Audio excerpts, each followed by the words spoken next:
International economy is like the Titanic heading toward an iceberg, and we have to shut this war down yesterday. Donald Trump is deranged. He's not a rational, sensible human being. We're in a very scary situation. We're running out of munitions. States and Israel are out to destroy Iran. They want to wreck the country. The United States could soon be our enemy. The American leadership that the West took for granted has collapsed. Did you hear that? Did you hear the sheer panic in the voices of the global elite? We've got a legendary realist and a top-tier historian basically telling us the world is on fire, the engines are failing, and the pilot, depending on who you ask, is either a mad king or a man being dragged into a trap. They're talking about the collapse of the dollar, the total depletion of our military arsenal, and the existential destruction of an entire region.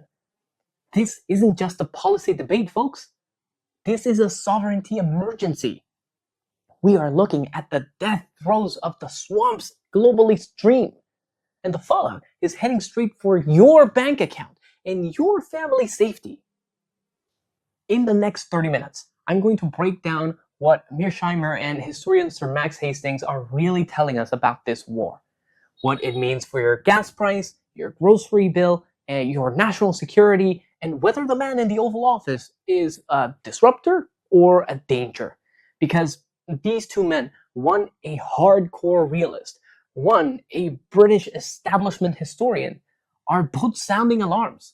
And when people who disagree on almost everything start agreeing on the warnings, you pay attention. Welcome back to ARM Geopolitics. I'm Aaron. On this channel, we don't just cover the news. We cut through the noise, we dominate the narrative, and we give you the analysis mainstream media is too scared to run. Vigilance is our shield, truth is our weapon. Let's get into it. Now, before we get into details, I need to introduce the men properly, because these are not random pundits. First, Professor John Mearsheimer.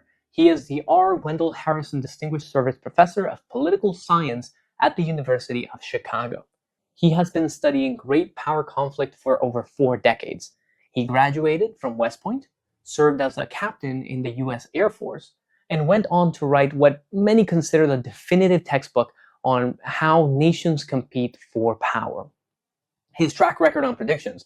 In 2014, he published a paper in Foreign Affairs saying that NATO expansion would lead to a catastrophic war in Ukraine. 8 years later, that war began. On Iran, he has been warning since before the first missile was fired that this conflict had no exit strategy and no path to decisive victory. When Mearsheimer speaks, I listen, even when I disagree. Second, Sir Max Hastings. He is one of Britain's most decorated military historians, former editor of the Daily Telegraph and the Evening Standard, author of over 24 books on modern warfare, including Overlord, Retribution, and Catastrophe. He has covered conflicts from the Falklands War to Iraq. He is very much the British establishment. He writes for the Times of London, he moves in elite circles, and he is deeply skeptical of our populist right. I want you to know that up front, his criticism of Trump is not objective academic analysis. It carries the worldview of a man who believes the pre-2016 order was working fine. Keep that in mind as we go. I won't dismiss his observations because of his bias, but I'll call it out when it shapes his conclusions. Alright people, let's stop the music and look at the cold hard reality. John Mearsheimer opens the discussion with a warning that should make every single American check their bank account. He does not mince words. Listen to this. The fact is that the international economy is like the Titanic heading toward an iceberg, and we have to shut this war down yesterday so that we don't hit the iceberg. Netanyahu is pursuing his own agenda into which he's dragged Donald Trump. The question you have to ask yourself is whether or not he can get the Iranians to raise their hands and surrender before we hit the iceberg. And as Max said, and I agree, that's not possible. The Titanic heading towards an iceberg. As an America First advocate, this is where I lose my cool. Why is the American taxpayer's financial survival being tethered to a ship steered by a foreign leader's political survival? Mearsheimer is 100% correct about the lack of an exit strategy. We are being dragged into a regional firestorm without a clear off-ramp. Now, let's take a look at the evidence first data. The World Bank's April 2026 economic update just dropped a bombshell. They've downgraded the 2026 growth outlook for the entire region by 2.4 percentage points because of the blockade in the Strait of Hormuz. Worse, reports from the IEA confirm that the strait effectively closed since March 4th. Brent crude has surged past $120 per barrel, with some analysts warning of a structural floor at $150 if this drags into the summer. Think about your gas prices. Think about your grocery bills. The GCC relies on that strait for 80% of its food intake. We are looking at a global grocery supply emergency because of a war that has no congressional declaration. As a constitutionalist, this makes my blood boil a little. Where's the accountability? Netanyahu met the president 7 times recently to push for this absolute victory narrative. But Netanyahu's survival is not a US national security priority. We are letting the swamp, those unelected bureaucrats and foreign lobbyists, allow foreign agendas to dictate American risks. We are acting like the world's unpaid bodyguard, while our own economy is the one being sacrificed on the altar of global instability. We have the energy and the talent to be independent, but we are being held back by 20th century entanglements. We need to stop the blank check diplomacy and remember that our duty is to the people in Pennsylvania and Ohio, not the halls of power in Jerusalem or the boardrooms in Davos. If the ship is heading for an iceberg, America first means grabbing the wheel and turning it yesterday. The elite panic section of the video.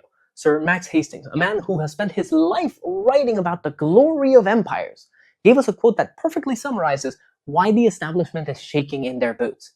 Listen to this elitist condescension.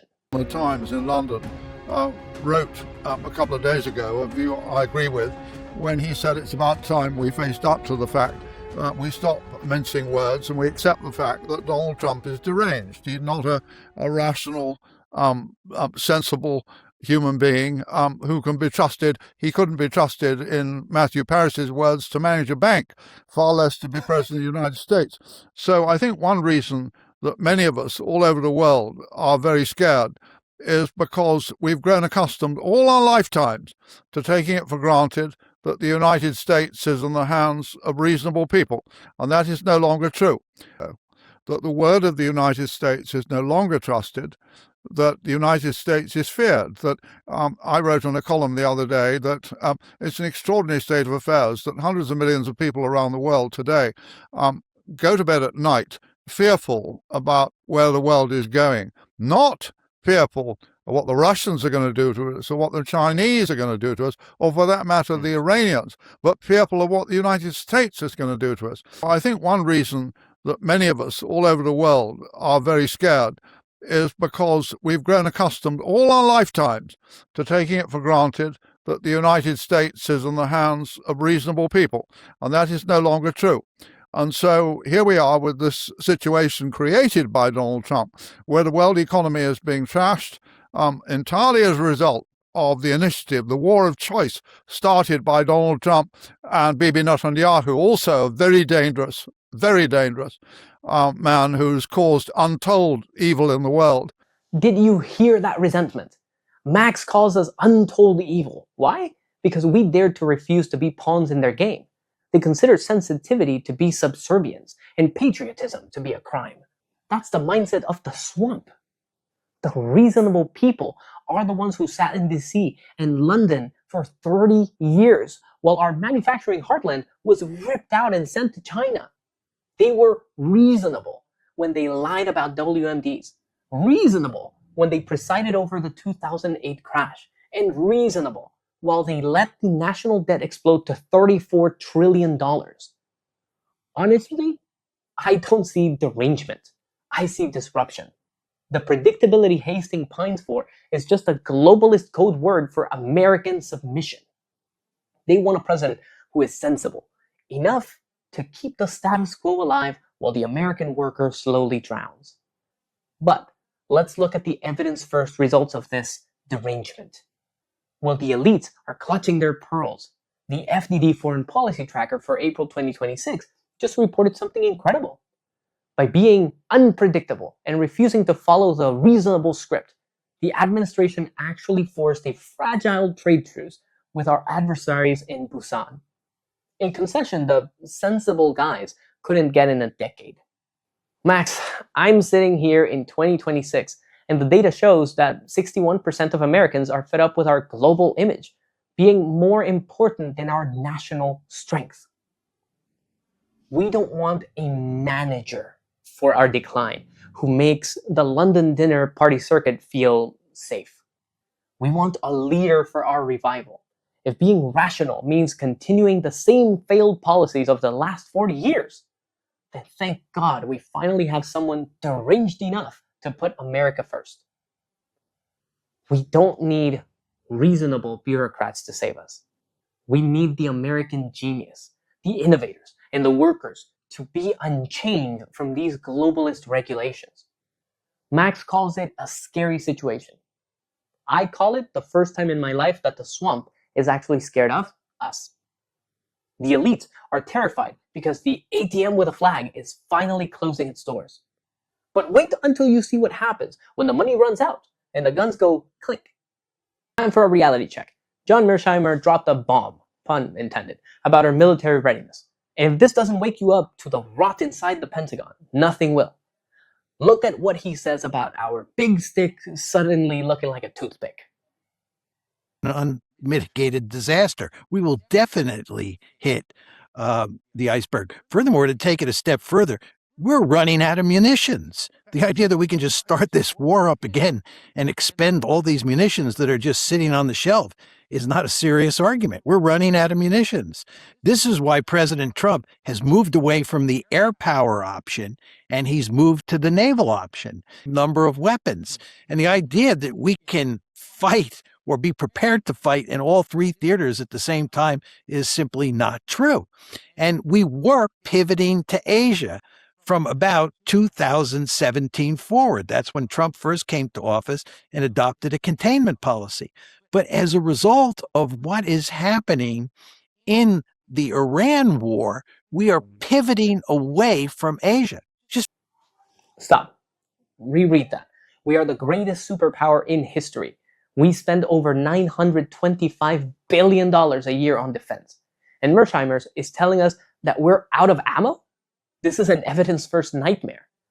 I'd say it's such a devastating math. Let's look at the receipts, because the swamp won't show them to you. In the first 5 days of the recent Gulf escalation, the US and its partners expended approximately 800 Patriot missiles. Now, do you know what our annual production capacity is? It's around 750 missiles a year. We burned through 365 days of manufacturing in just 120 hours. That isn't a strategy, folks. That's a mathematical suicide pact. And it's not just the high-tech stuff. The CSIS reported just days ago that even with a wartime ramp-up, we are struggling to hit 100,000 155 millimeter shells per month. In a high-intensity conflict against a peer competitor, that's barely enough for a few weeks of combat. Why is Gulliver's Sling empty? Because the swamp offshored our supply chains. We've been sending blank checks to protect foreign borders while our own domestic industrial base was left to rot. We literally had to scramble to resume TNT production after a 40-year hiatus. We, the United States, are shifting the burden for defending Europe at the conventional level, and he made clear the conventional level, to the Europeans. We're out of here in terms of conventional deterrence in Europe. Furthermore, he said we're clearly shifting the burden for fighting the Ukraine war onto the shoulders of the Europeans. And he said, unsurprisingly, that American weaponry is no longer available in large numbers for Ukraine. And there it is, the final admission of bankruptcy. We aren't shifting the burden because we don't want to. We are doing it because we have to. We've hit the industrial wall. Gulliver isn't just tied down. Gulliver is out of breath. Talking about this Mad King label Mearsheimer uses, he uses it like he's describing a Shakespearean tragedy. He's looking at Trump and seeing a guy who's just off the rails, doing whatever he wants. Check the clip. But this is very different. And the key point you want to remember about President Trump is that he is a unilateralist of the sort we have never seen before. He is sui generis. Virtually every president before Trump thought that international institutions were very important.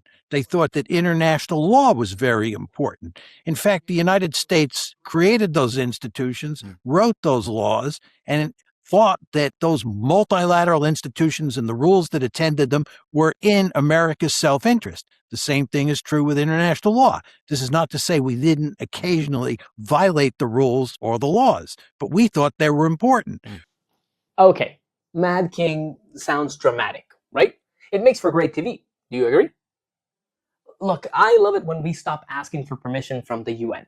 I love it when we tell international courts to take a hike. That's sovereignty. And it's beautiful. But, and this is a big but for my fellow patriots, we have to be consistent. Mearsheimer calls it unilateralism. I call it an executive overreach problem that's been brewing for 70 years. The reality check, if we're launching naval blockades in the Gulf, which, let's be real, it's an act of war, without a clear vote from the people's representatives, we're sliding away from being a republic and towards being exactly what Mearsheimer fears. The Mad King vibe doesn't happen because one man is crazy. It happens because the swamp in Congress has become too lazy and too scared to do its job. They'd rather let the president take all the heat so that they don't have to go on the record. So here's my take. I'm a MAGA optimist, but I'm a constitutionalist first. I want America first, but I want it within the law. We don't need a king, even a based one. We need a republic that actually functions. Now, folks, we need to have a very real, very uncomfortable conversation. We've been told for years that supporting Ukraine means sending endless weapons and cheering for total victory. But John Mearsheimer looks at the situation through the cold, hard lens of realism. And what he says is chilling. And continue to stymie the Russians. I don't agree with that because I think that Ukraine has already lost a huge chunk of territory that it cannot get back. And more importantly, I think that Ukraine is in a demographic death spiral. And I think that if they continue to fight, more and more Ukrainians will die, and the future of the country will look even bleaker than it is now. So my view is, whatever the causes of this conflict, given where you are at now, I think it makes eminently good sense to do everything possible to shut the war down and get the best possible deal for Ukraine. But we've moved beyond that point, and the Russians want to not only make sure that Ukraine is not in NATO, they want it to be a dysfunctional rump state. And this is a disaster for Ukraine. So I think from Ukraine's point of view, we want to end the war. Now, you say, Max, that you think that Putin has grander ambitions. I would just say, look at the quality of his army.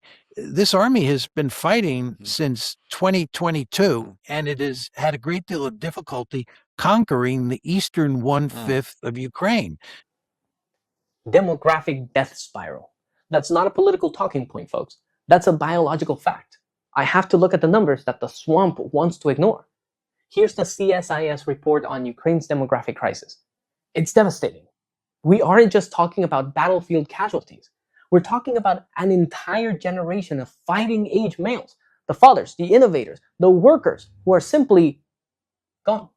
Even in the United Nations Population Fund is sounding the alarm, noting that Ukraine's fertility rate has plummeted to a record low of 0.9. When you fight to the last Ukrainian, you aren't saving a country. You're presiding over its funeral. We need a peaceful approach. What does that mean? It means using American leverage to freeze this conflict. Stop the bleeding. Finally, this is the core. The American people are not their government. Mearsheimer sees the danger. Hastings sees the lost prestige. But I see an opportunity. If you want a sovereign America that builds its own future instead of funding global decline, hit subscribe. Join the few who refuse to be misled. Drop a comment below. Are we the Titanic or are we the icebreaker? Stay bold, stay free, and remember, never bet against the American genius. This is ARM Geopolitics. I'm Aaron. Stay sharp, stay informed, and never stop questioning. I'll see you on the next briefing.